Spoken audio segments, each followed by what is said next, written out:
Every month, it is hard to keep track of how many new iOS and Android games come out. I'm Falcon, and today on GameRanks, the 10 best free iOS and Android games of January 2017. Number 10, a little bit of a stroll down memory lane with a tower defense game by the name of Castle Creeps TD. And when I say a stroll down memory lane, I mean this is a straight tower defense game. It is not a Clash clone, although the graphics may look a little bit as though they're trying to make that sort of an implication. You're the good guys, you've got colored armor, colored hair, lots of different characters, units, etc., and follows a mission-based structure. Now this isn't just competent, it's actually excellent, but it does revel in the freemium model sometimes a little bit much. That being said, it's a great reminder of why people loved this genre.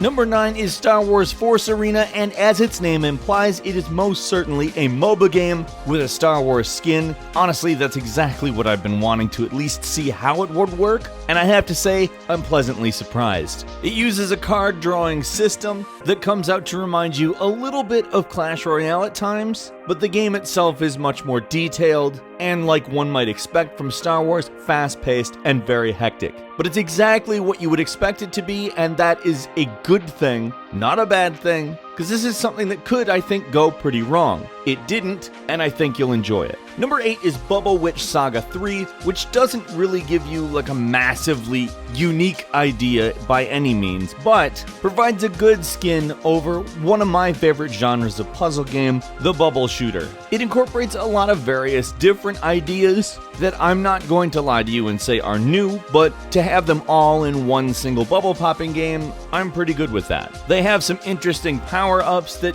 vary the gameplay a little bit, but what you're mainly getting is enough variations on this idea in one game to justify playing it. If you enjoy bubble poppers, it's a must-have, and anybody who likes puzzle games, it's a must-try. Number 7 is WWE Champions free puzzle RPG, which is basically a good match 3 game with RPG elements, and of course the WWE license. You choose your wrestler who has different moves, and then you use the match 3 Bejeweled type gameplay in order to execute them. Which, by the way, I have to say this is a type of game that I've actually enjoyed the rise in popularity of, because I enjoy Bejeweled quite a bit, and this adds another layer on top of that. The integration of another layer of strategy into this type of game makes me like what I'm doing, and on top of that, WWE is at very least funny, and for many people, a way of life. I'm not going to promise you this is an entirely unique experience, but it's very well done, and if any WWE fans are looking for a reason to play a match 3 strategy RPG, they now have it. Number 6 is Breakout Ninja, which is a one-touch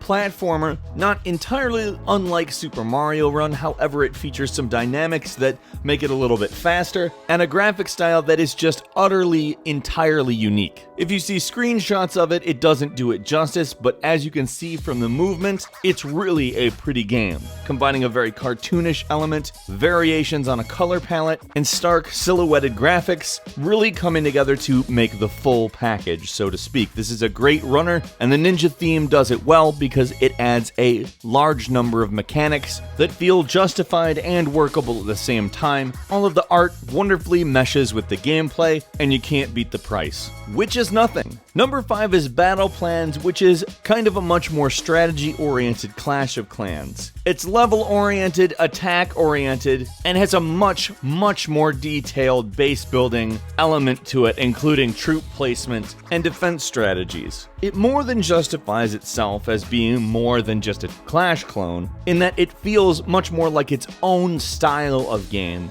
despite being a member of the Clash genre. It's much more complicated, and that's something that I definitely have to say I like, because it feels like it brings a lot more to the table. Also, I have to say I absolutely love the art style. It's legitimately unique, and it's hard for me to criticize that. It looks nothing like Clash of Clans, but it feels like a distant cousin that had its own ideas. It's good stuff. Number 4, WarFriends, which, if you can imagine the idea of a card game combined with a cover-based shooter, you'd have a pretty good idea of what WarFriends is. It really feels like kind of its own genre of game, which is not a normal circumstance nowadays considering how many of these types of games there are now. You build an arsenal, deploy troops, and when you get into battle you immediately feel like this is something you haven't actually done before, which is, in video games, like all video games, not just mobile video games, pretty rare nowadays. There is a small issue I would put: it sometimes tries to over-monetize, but it's certainly worth the play.